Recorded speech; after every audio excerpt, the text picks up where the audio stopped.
Hello दोस्तों, स्वागत है आपका हमारे चैनल द पूजा शो में। तो दोस्तों, वसुधा की जिंदगी में आखिरकार खुशियों ने दस्तक दी थी, लेकिन उसे क्या पता था कि ये खुशी कुछ ही पलों में एक बड़े तूफान में बदल जाएंगी। जब देव वसुधा से कहता है कि वो अपनी पत्नी की मदद कर रहा है, देव की बात सुनकर वसुधा मुस्कुरा देती है। देव उसे भरोसा दिलाता है कि बहुत जल्द उसका नाम हर जगह मशहूर होने वाला है। पूरे दिन मेहनत करने के बाद देव उसे आराम करने की सलाह देता है। इसी बीच चौहान हाउस में समर का मैनेजर धर्मेश पहुंचता है। धर्मेश वसुधा को 100 किलो अचार का बड़ा ऑर्डर देता है।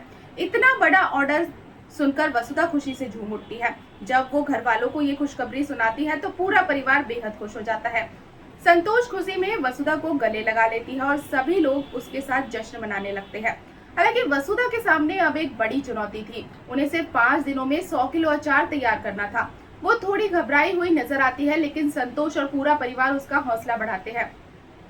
सभी लोग मिलकर दिन रात मेहनत करने लगते हैं ताकि ऑर्डर समय पर पूरा हो सके। उधर चंद्रिका को ये सब बिल्कुल पसंद नहीं आता। वो बार बार देव का ध्यान उसके बिजनेस की तरफ ले जाने की कोशिश करती है, लेकिन देव का तो पूरा ध्यान वसुधा पर ही रहता है। इसके बाद एक प्यारा सा पल देखने को मिलता है। वसुधा अचार में मसाले मिला रही होती है कि तभी देव उसके चेहरे पर लगे मसालों को प्यार से साफ करता है। दोनों एक दूसरे को देखकर मुस्कुराते हैं और उनके बीच की नजदीकियां साफ नजर आती हैं। लेकिन दोस्तों, यहीं से शुरू होती है असली साजिश। जब अचार पूरी तरह से तैयार हो जाता है तो देव वसुधा से धर्मेश को फोन करके डिलीवरी का पता पूछने के लिए कहता है। वसुधा फोन करती है और धर्मेश उसे एक लोकेशन देता है, लेकिन असल में धर्मेश समर के इशारों पर काम कर रहा होता है। समर उसे जानबूझकर गलत एड्रेस देने के लिए कहता है। समर चाहता है कि वसुधा की मेहनत पूरी तरह से बर्बाद हो जाए और उसका नया बिजनेस शुरू होने से पहले ही खत्म हो जाए।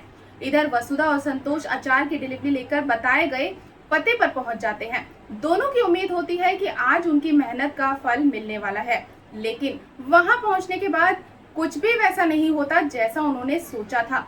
वसुधा बार बार धर्मेश को फोन करती है, लेकिन धर्मेश उसका कॉल तक नहीं उठाता। धीरे धीरे उसकी चिंता बढ़ने लगती है। उसे समझ नहीं आता कि आखिर मामला है क्या, कि तभी अचानक फूड एंड सप्लाई डिपार्टमेंट के अधिकारी वहां पहुंच जाते हैं।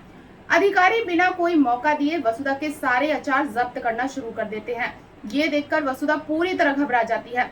वसुधा अधिकारियों से पूछती है कि आखिर उसकी गलती क्या है और उसके अचार क्यों ले जा रहे हैं, लेकिन कोई उसकी बात सुनने तक को तैयार नहीं होता। उसकी आंखों के सामने उसकी कई दिनों की मेहनत बिखरती हुई नजर आती है। अब सबसे बड़ा सवाल ये है कि क्या समर की खतरनाक चाल सफल हो जाएगी? क्या वसुधा की मेहनत और उसका सपना पूरी तरह से बर्बाद हो जाएगा? क्या देव समय रहते सच्चाई का पता लगाकर वसुधा को बचा पाएगा, या फिर वसुधा की जिंदगी में एक नई मुसीबत दस्तक देने वाली है? जानने के लिए बने रहे हमारे साथ। और दोस्तों, अगर आपको आज की ये अपडेट पसंद आई हो तो वीडियो को लाइक और चैनल को सब्सक्राइब करना बिल्कुल ना भूलें। मिलते हैं नेक्स्ट अपडेट के साथ, तब तक के लिए गुड बाय।